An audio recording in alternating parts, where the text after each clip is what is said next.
Talo na naman ang Lakers kalaban ang Phoenix Suns na walang Devin Booker. Congratulations! Mula nung bumalik si LeBron, mula nung bumalik si Luka Doncic, 3 losing streak na ang Lakers. Nasa rank number 6 sa sa West ang Lakers ngayon.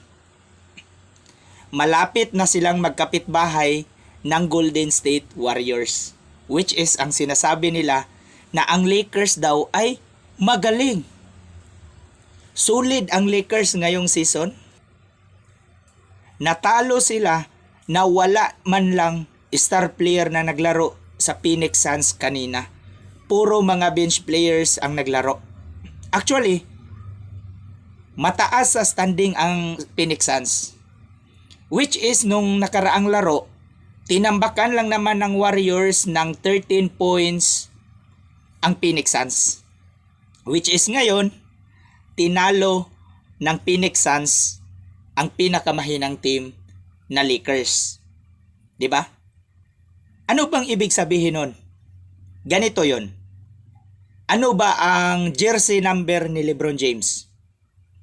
'Di ba 23? 2 plus 3, 5. Plus yung standing nila ngayon 6. 5 plus 6 equals 11. So ang ibig sabihin nun, 11 seed sila bago mag-playoffs.